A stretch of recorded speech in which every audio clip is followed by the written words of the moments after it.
Russian Special Agent Dmitry Ivanov had just arrived at the government facility in Moscow where he worked. He showed his identification to the officer at the gate and placed his finger on the scanner. Only agents with high clearance were able to enter the building.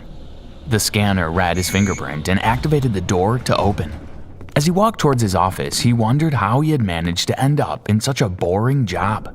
When he became a special agent for the Russian government, he thought he would be leading an exciting, dangerous life. But instead, all he did was sit in front of a blank computer screen every night. Nothing exciting ever happened here. Sometimes he wished another country would launch an attack just to give him something to do. His job was to watch out for any possible threat to Russian security, especially from the United States. But for years now, the relationship between the two countries had been amicable. The leaders of the two countries even went on holidays together. He went into his office. His colleague, Sergei, looked up at him. "All quiet as usual," he said.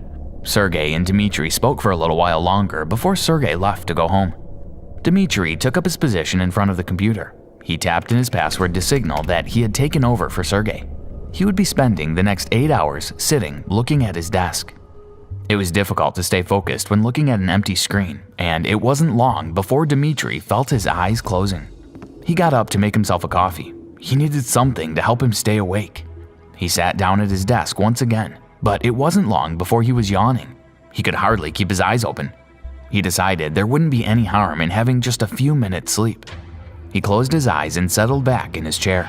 Suddenly, Dmitry was jolted awake by a siren screaming loudly. He jumped up, panic rose up inside him, and his heart was beating madly. Lights were flashing everywhere. This couldn't be happening.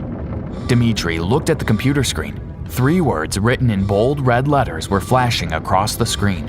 Possible nuclear attack. Dmitry had to make a decision, fast. Whether to activate Russia's own nuclear weapon and aim it towards the United States, knowing that it would kill millions of people, or to wait and risk himself and his own citizens being destroyed. Dmitry pressed the big red button that would activate the launch of Russia's own nuclear missile. Welcome back to SCP Exposed. Before I go on, please make sure you subscribe to the channel so you don't miss out on any creepy SCP stories. Today, we bring you Keter-class object SCP-1178. SCP-1178 is a Soviet-era RT-2 intercontinental ballistic missile whose NATO reporting name is SS-5 It was manufactured sometime between 1962 and 1967. It is suspended exactly 1.34 kilometers in the air above a former Soviet missile base. Its rockets will activate intermittently. However, it has never been observed to move outside of breach events. If any vehicle or mammalian organism approaches it from a distance of 200 kilometers or less, or if a broadcast contrary to those created by the Foundation is made in its range, it will begin to slowly accelerate itself from its position above the base. It moves very slowly, with the highest speed ever obtained being an estimated 1.6 kilometers per hour, achieved during its initial activation event. Its acceleration is to be considered a breach event, as it will cause SCP-1178's secondary effect to initiate. The initiation of a Aprecia protocol must be done within 3 minutes of its acceleration in order to be effective. The Aprecia protocol calls for sleeper agents within nuclear detection organizations in various NATO and former Soviet states to sabotage the early detection systems of the countries they are working for. This is to create a plausible explanation for why these systems showed false readings. Once this has been achieved, personnel are to ignore or cast doubt on any recordings detected by equipment affected by SCP-1178. In the event that one nation launches a nuclear attack, the response systems of the recipient nation or nations are authorized to be disabled by Foundation agents to minimize the damage created by a nuclear strike and avert an X-case scenario. SCP-1178's secondary effect will initiate in the event that the missile is able to accelerate to a speed greater than 0.2 kilometers per hour. The early nuclear detection system of any former Soviet state will begin to indicate an imminent nuclear strike. Starting with radar stations, all equipment possessed by these nations will begin indicating a massive nuclear strike coming from any nuclear-capable NATO nations. When these states have gone on alert for the possibility of a nuclear strike, the equipment of any nuclear-capable NATO nations will also begin to indicate an imminent nuclear strike from any country currently affected by SCP-1178. Note that it will only affect the early detection equipment of these countries and does not affect the actual launch devices or the commanders in charge of said devices. SCP-1178 is currently being kept in a special containment area. An area of exclusion has been created around its active area. Any human or vehicle entering this area is to be immediately terminated or destroyed. Security personnel patrolling this area from the ground must maintain a state of radio silence at all times.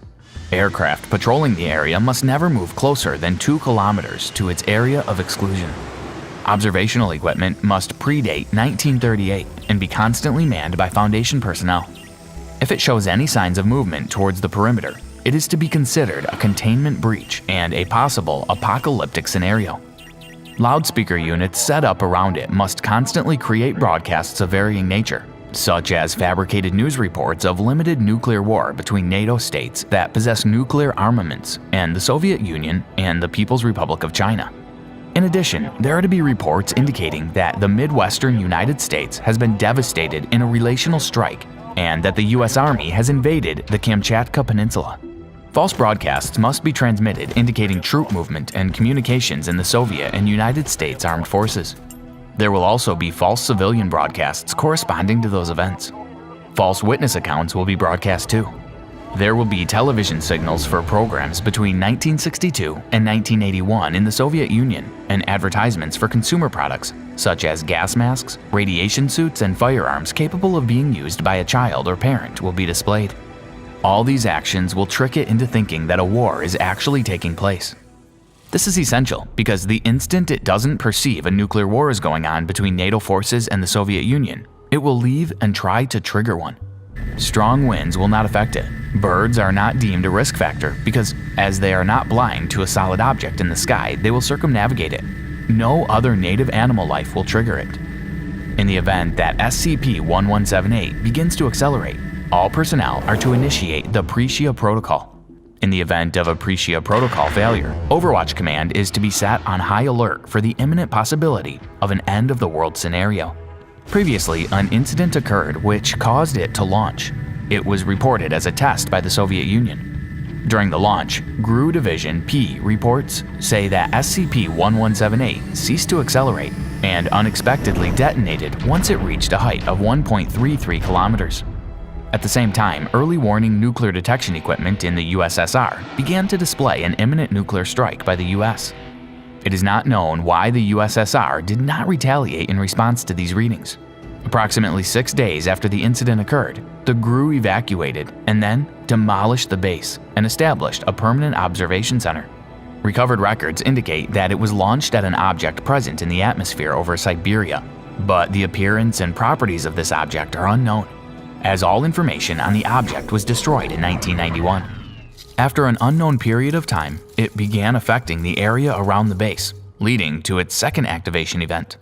Following this event, the area of exclusion that currently exists around it was established.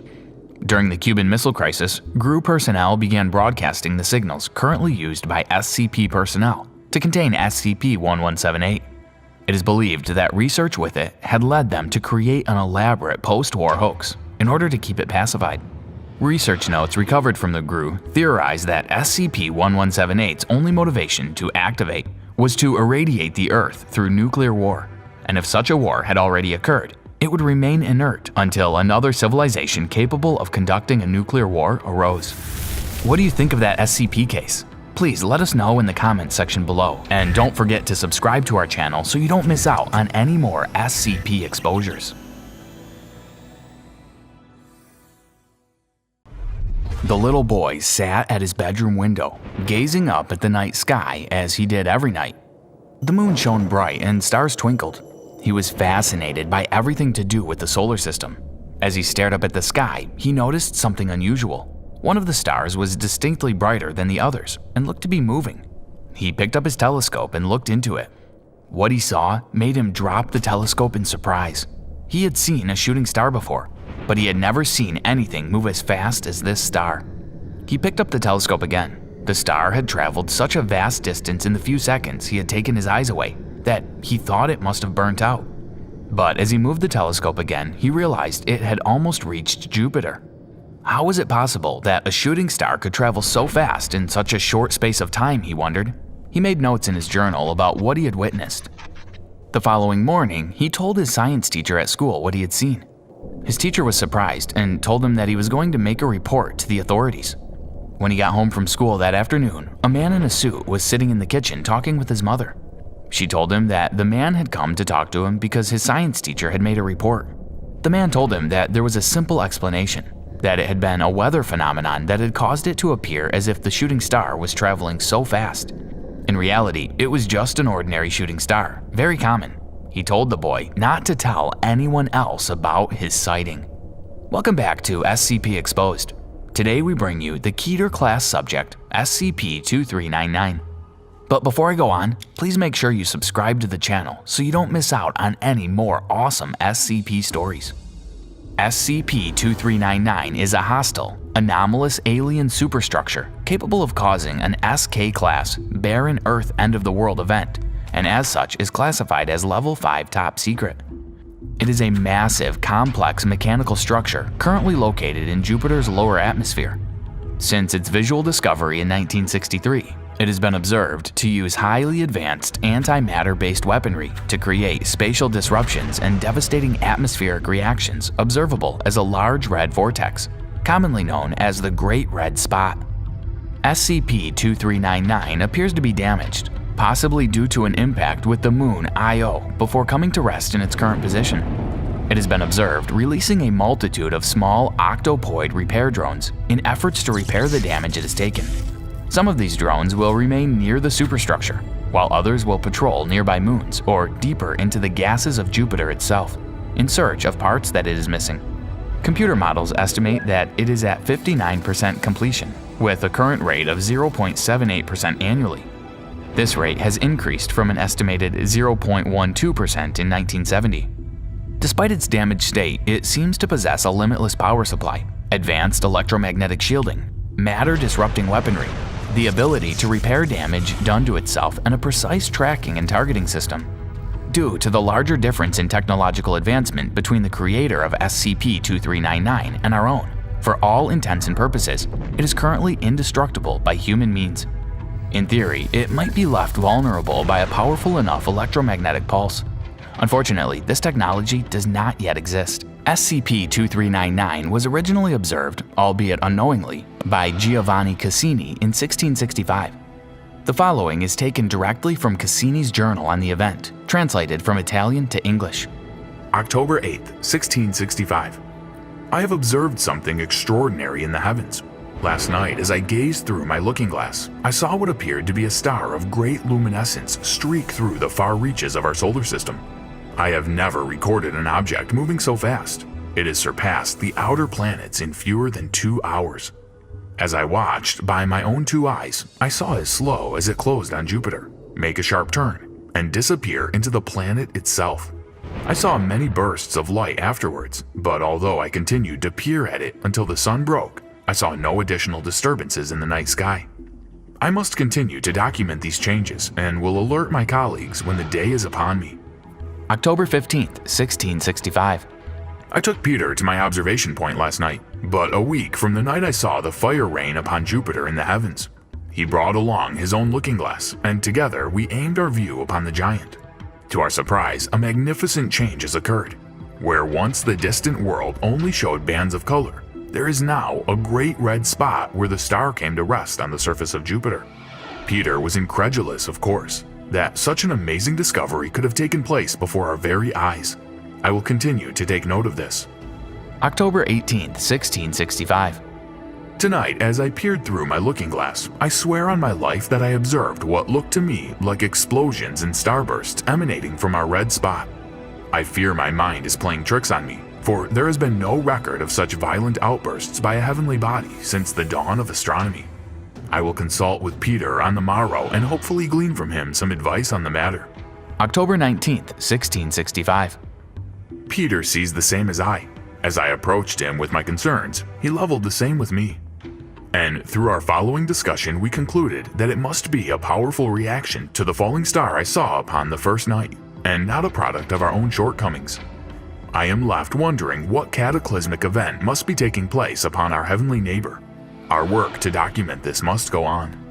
Foundation satellites in orbit around Jupiter are to maintain constant vigilance of its reconstruction efforts and make all attempts to hinder that process should it reach a minimum of 75% completion.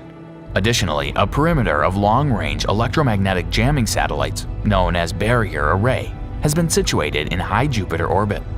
Any transmission intercepted by this array are to be summarily decoded and logged. In the event of its surpassing 75% completion, or an information breach in the jamming perimeter, necessary Foundation personnel will engage Protocol Legionnaire 5, given its completion by that time. Legionnaire 5 was devised by Randall McAllen, director of the Barrier Project. The following is a memo written by Mr. McAllen about Legionnaire 5. So, SCP-2399. Have you ever sat and wondered, maybe after you hear about a car accident on a street you were just on, or a bombing in a city you were visiting, just how lucky you are to be alive? Just how many things have to go right for you to continue to exist? A few seconds too late, a few seconds too early, and somebody reaches for something they dropped, and a busload of people run into another busload of people. Sometimes this kind of thing does happen, as we've seen far too often. But that's what we're here for. To protect those who can't protect themselves from things that they wouldn't even know to protect themselves from. We can't do it all though. As many things as we've been able to contain, as many things as we've been able to keep under lock that would threaten to destroy us all, still far too many remain that we can't do anything about. Whether they're too big or too fast or too powerful, any of these things could blink and wipe humanity from existence. The fact that they haven't done so yet is just luck. SCP-2399, however, is different. We have little information regarding its motives, origins, and full capabilities. We do not understand how it is capable of communicating over such large distances, or why those who constructed it, if it was in fact constructed, sent it to us in the first place. We do not know what would happen if it is able to fully repair itself, or if part of our array would break down and a message would get through. We do not know this, so we must assume the worst. Judging by what we've seen, were SCP-2399 to have reached Earth, it would have led to our timely destruction. But sometimes humanity gets a little help. Sometimes something steps in the way of the apocalypse. For us, and for SCP-2399, it was Jupiter. As it began to slow on its approach to Earth, Cassini saw what we've been able to ascertain. That it struck the moon Io, was damaged, and was unable to escape the gravitational pull of Jupiter. Its weapons activated as they were intended, but it was Jupiter that experienced doomsday, not us. Eventually though, it's likely that it will resume full functionality, and will likely be able to pull away from Jupiter and proceed to its target. As of now, we can keep hurling bombs and EMPs at it all we want, but we've got no indication that any of it will so much as scratch the thing. On the contrary, experience dictates it would do nothing at all. If this were to happen now, we would undoubtedly be destroyed. Jupiter has given us time. For now, SCP-2399 will remain there, reassembling itself, while we devise some way to stop it. Like it or not, we are in an arms race with this thing. Our best guesses give us something like 25 years until it is able to hear past our dampening array. Until then, we must seize the opportunity that has been laid before us. We must use the time we have been given and not let it be wasted. So we devised Protocol Legionnaire, one gigantic EMP powered by God knows what, followed by a volley of nukes big enough to wipe out our entire civilization 1,000 times over. A blunt plan, and simple, and likely futile. Our researchers around the globe have yet to devise even a way to deliver that kind of pulse, let alone a way to power it. There is no indication whatsoever that we will be able to complete Legionnaire on time, or if it will do what is intended once it is completed. But we must try. We must do something. Even if we have to drain our banks and empty our minds, we must try. Not often do we get a chance to see the swerving bus that will end our lives and step out of the way. Jupiter unknowingly has offered us that chance, and I suggest that we take it. Barrier Unit 53 once observed one of SCP-2399's repair drones closing in on a piece of debris, quickly determined to be part of a damaged communications array. Because of the nature of this specific component and the ramifications of allowing it to recover it, it was ordered that Barrier Unit 45 fire upon the drone with its onboard concussion batteries. Batteries were discharged, however, the drone appeared undamaged. Footage obtained by Barrier Unit 53 shows that while the payload in question was launched towards the repair drone, it was destroyed within 5 kilometers of the target by additional charges originating from SCP-2399. Command lost contact with Unit 45 15 seconds after its initial discharge, with video observation showing SCP-2399, causing the spatial anomaly which resulted in the termination of Barrier Unit 45 by Units 44, 51, and 55. Under no circumstances are any Barrier units to further engage either SCP-2399 or drones released by the alien superstructure. Since 1971, it has been the recipient of an unending stream of electromagnetic-based communications originating in the Triangulum Galaxy, roughly 3 million light-years from Earth. The means of its travel to our solar system and the means of its communications are all unknown. From 1971 to 1985, it continuously received a single encoded message, which, through code breaking and translation efforts, appeared to be a command to repair the damage it incurred upon entering our solar system. After this time, the barrier array was established to intercept these messages. This coincided with a period of radio silence from the origin of the communications, until 1996, when a different order began transmitting. The barrier array has thus far prevented SCP-2399 from receiving this command. Due to its location and nature, physical means of containment are currently impossible. Implanted Foundation agents in major observations are to contain footage or images of SCP-2399. An ongoing misinformation campaign is in effect, which has thus far been able to completely suppress any knowledge pertaining to it from public awareness. What do you think of that SCP case? Please leave your comments down below. The exact identity of SCP-001 has not been confirmed due to the sheer number of possibilities for its origin. Numerous SCP researchers have tried their hand at categorizing and describing SCP-001 in the most accurate way possible. However, there are still many cases and many stories that could apply to SCP-001. When Day Breaks is a tale that was located in the journal of a past oracle. It is believed this tale, if true, was passed on to the Oracle by an unknown source from the future. How exactly this information was passed on is still to be determined. Whether this is a warning to change our future is still a matter to be determined. Less than a week is left till the end of the SCP crowdfunding campaign by Paranormal Activity Books. What does this mean? It means that this is your last chance to get the limited edition of the SCP Foundation art books. Sure, you can always buy the regular edition on Amazon later. It has the same quality and the same list of SCP illustrations and beautifully stylized reports. But hey, just look at those animated dust jackets and thick embossed slipcase. You will barely have an opportunity to get your hands on it later. Moreover, if you pre-order the books or even just one book within this week, you will also get a pile of free bonuses. Yep, just for participating. If that wasn't enough, you can also enter an amazing giveaway for 30 vinyl toys of SCP-035. What are you waiting for? Go to the link in the description, reserve your copy, and experience the world of SCP like never before. Welcome back to SCP Exposed. Today we bring you SCP-001, an XK-class end-of-the-world scenario. It is uncertain whether the details of this possible future event are true or false. However, that is up to the viewer to decide. SCP-001's current classification is a polyon, meaning there is no hope of containment.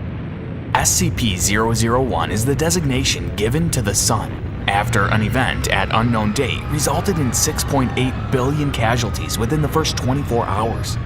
The SCP-001 effect does not seem to result from exposure to ultraviolet rays, but rather light in the visual spectrum. The effect is similarly present in moonlight. Upon contact with visible light produced by the sun, living organisms liquefy. Upon contact with visible light produced by the sun, living organisms liquefy at the point of contact, with the effect spreading until the entire organism is converted.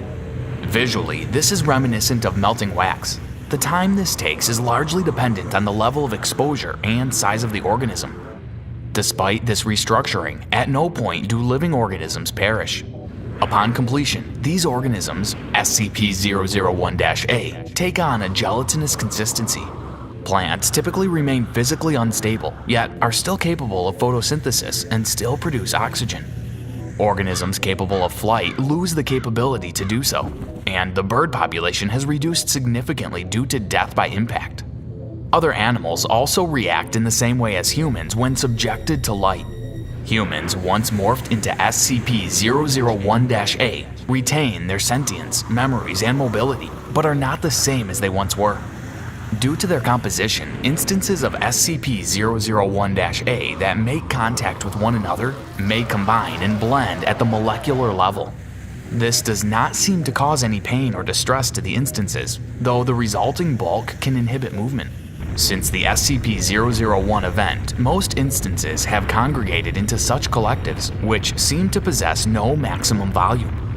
They move by dragging themselves across the ground or by separating themselves into smaller, faster organisms. Due to its nature, SCP-001 cannot be contained. Personnel are encouraged to attempt to reach Site-19, the biggest secure facility of the Foundation, by any means at their disposal. Personnel with knowledge as to the whereabouts of the O5 Council are to relay this information to the Administrator. Survivors attempting to travel outdoors must fully cover their bodies in protective clothing, preferably several layers. Travel by foot should be limited as much as possible. Cities and man-made structures in general provide the greatest protection. Travel by air is preferable above all other methods. Personnel exposed to SCP-001 are to be considered lost. Compromised personnel are to be abandoned. Euthanization is not to be attempted. Collective instances of SCP-001-A that are of formidable size are to be avoided at all costs. Instances that have been subjected to freezing temperatures have proven immobile. Heat and electricity work as well, though they are less effective. Testing has revealed that SCP-001-A is relatively safe to consume.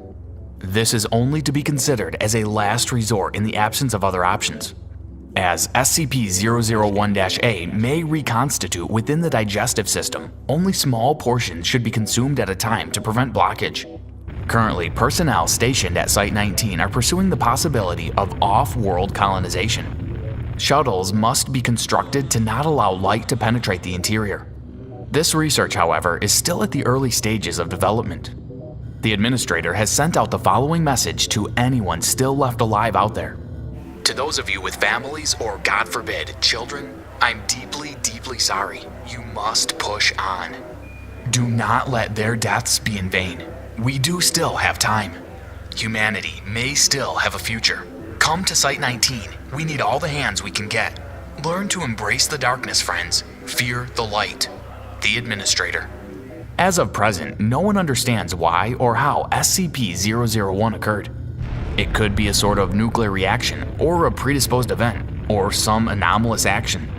But whatever the case, it has resulted in the termination of 95% of all life on Earth. There is no hope to remain on this planet. Off-world habitation is the only option. Dr. Igata and her partner, Ari, were stranded at Site-46 along with other members of their crew. Dr. Igata left several recordings detailing their stay in the form of video logs. The following is her first log. They've just been sitting out there this entire time, calling out to us, begging for us to come outside. The noise drew in more of them. There's this one mass that I'm sure must have a few dozen people, and God knows how many animals rolling around inside it. Screams and bleats and screeches and howls non-stop. Louder than all hell. They're not going to leave so long as they know we're down here. We managed to talk one of the D-Class members into going out, see if he couldn't draw them away. He was surprisingly okay with the plan. All he asked for was a gun. I think he was ready to die though. He just stepped out and didn't even put up a fight. Pretty soon, he became one of them. The director has a plan. There's an escape tunnel hidden in his office. A tram under the site will take us to a safe house. We should be able to start towards Site-19 from there. For several weeks, there were no more logs. But then, one more was made, showing Dr. Igata in clear distress, with bloodstains on her chest. She had something in her hand, then held it up for the camera to see. It was a dismembered finger with a single wedding ring on it. They took him. Ari, he's gone. The tunnel flowed in through the ceiling, dragging them into the light and ripping off their clothes and Suddenly, Dr. Aigata stopped talking as a voice spoke out through her walkie-talkie. Katie? The voice said.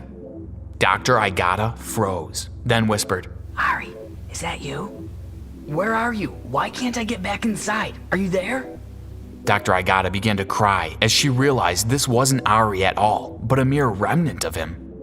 Babe, it's all right. I'm all right, really. It's a bright, sunny day, and we're just wasting away down there.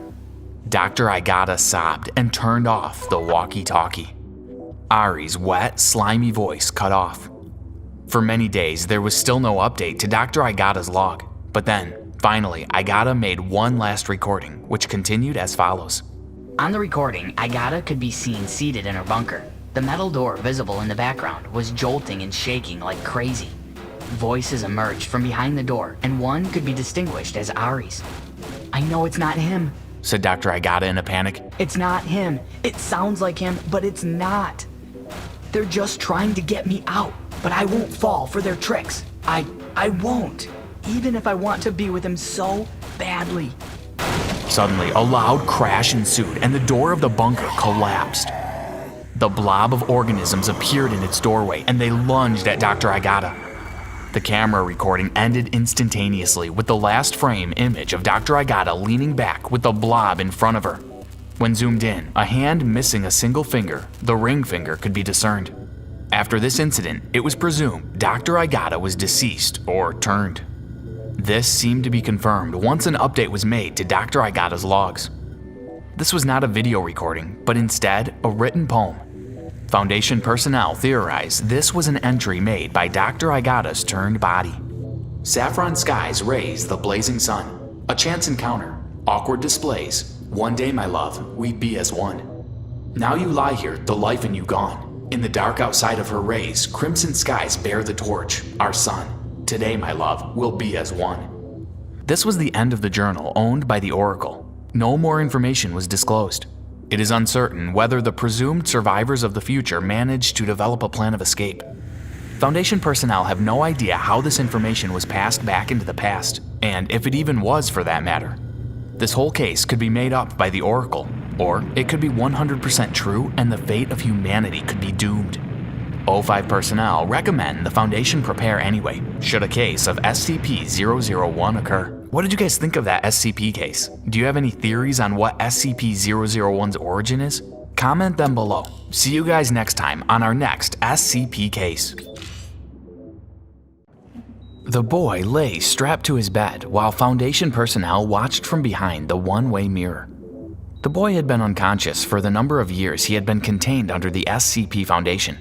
There had been no signs of consciousness in this time. That is, until now. Suddenly, the boy's eyes flicked open. Nearby researchers jumped out of their skin with shock. Simultaneously, halfway across the globe, an asteroid came flying towards Russia, hurling towards the planet at 60,000 kilometers an hour. It struck the Earth's atmosphere, sending a shockwave that injured over 1,000 people. Back in the Foundation facility, the boy shut his eyes again, and readings from incoming asteroids ceased as the boy slipped back into unconsciousness. An X-class end-of-the-world scenario had been avoided, for the time being. Welcome back to SCP Exposed. Today, we bring you Euclid Class Object SCP-515, also known as The Sleeper. 515 is a 14-year-old Caucasian male. When the Foundation personnel first discovered 515 in this form, he was unconscious and had reportedly been in a coma for a few months. His parents, if any, are unknown, and it seems he had suddenly appeared on the face of the Earth without any traces of origin. SCP-515 was immediately transported to Site-29 to a secure holding facility. 515 is now in Site-29, guarded by 3 levels of security, and is restrained with Level 8 barriers, preventing movement in his limbs. To avoid an X-class event, the boy's limbs and bones have been broken to prevent further movement, except for his neck, as this would result in a fatality that would increase the chances of an X-class event. SCP-515 is classed as highly dangerous. Whenever 515 moves in any capacity, a collection of asteroids move as well.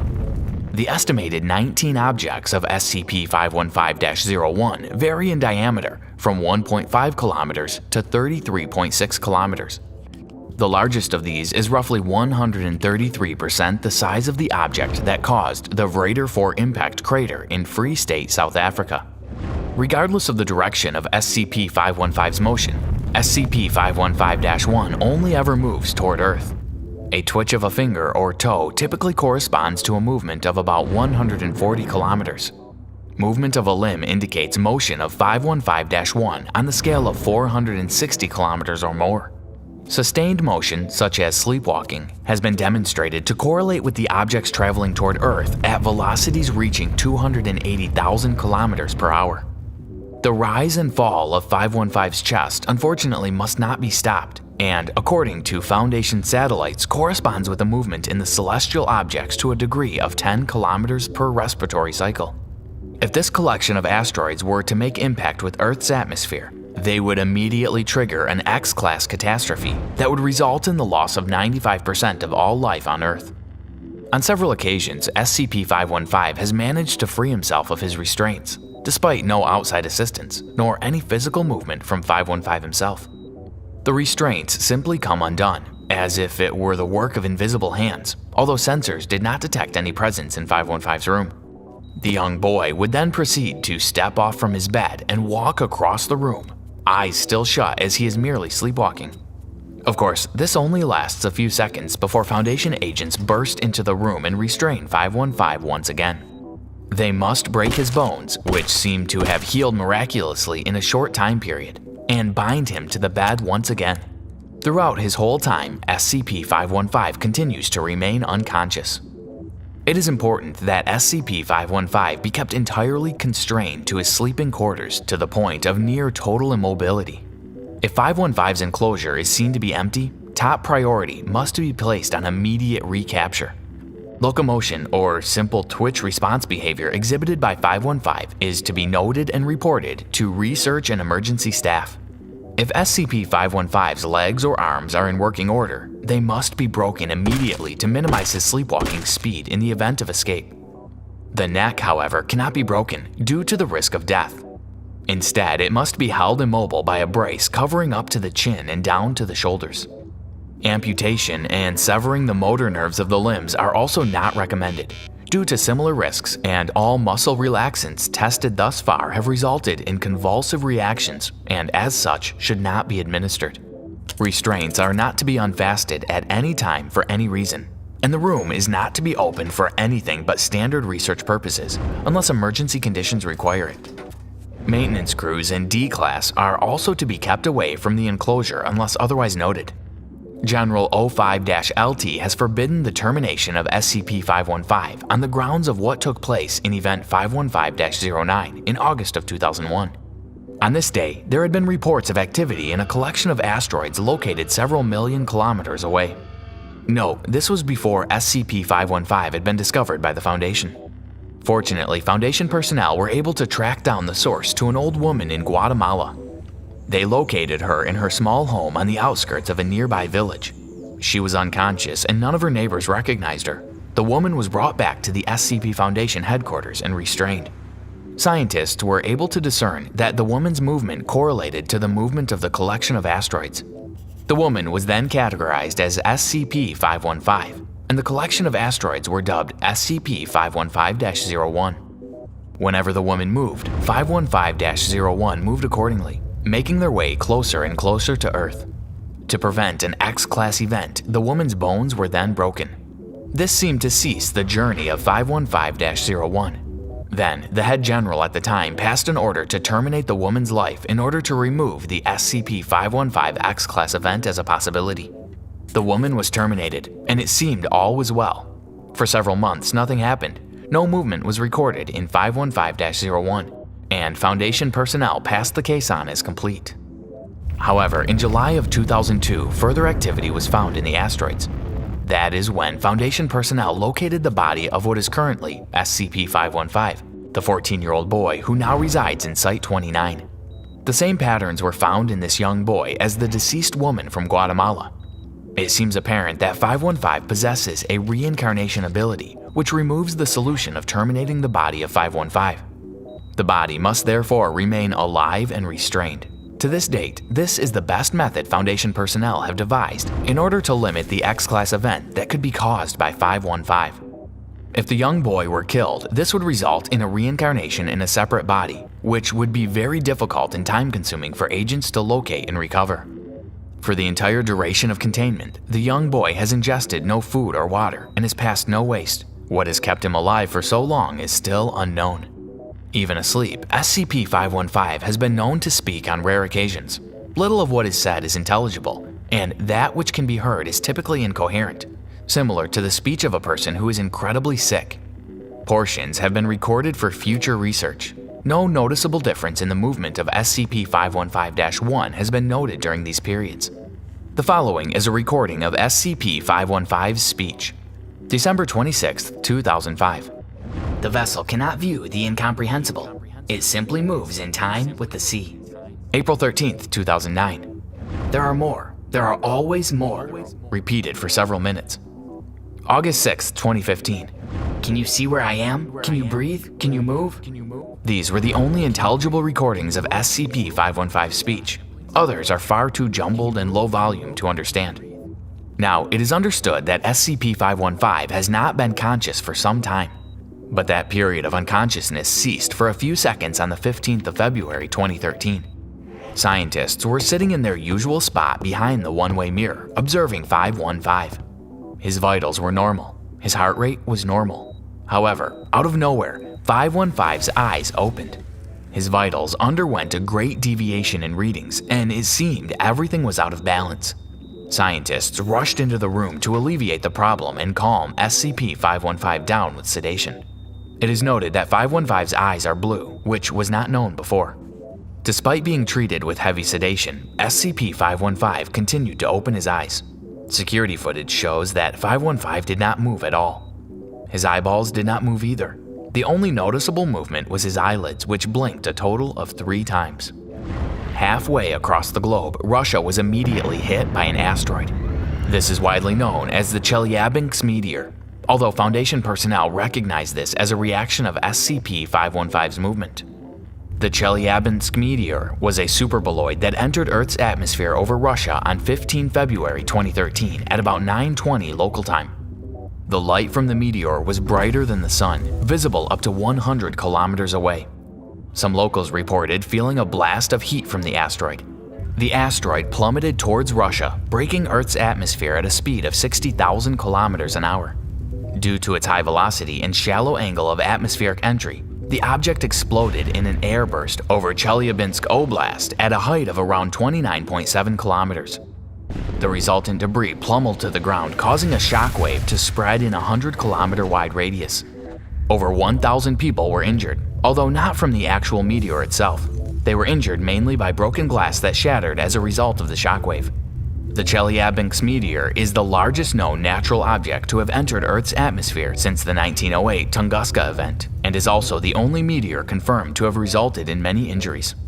Back at SCP-515's quarters, an added amount of sedation was injected into 515, and eventually scientists managed to force the boy back into unconsciousness.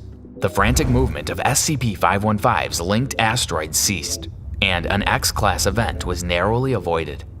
Foundation personnel are still trying to figure out a way to terminate the threat SCP-515 poses to humanity's survival. Each breath of 515 results in a movement of 10 kilometers of SCP-515-01. A possible impact with Earth could be inevitable. Researchers are currently considering a possibility of destroying 515-01, although research is ongoing and in beta stage. What do you think of that SCP case? Comment your thoughts below and be sure to subscribe and give this video a huge thumbs up. Hit that notification bell too so you don't miss out on any more creepy SCP cases.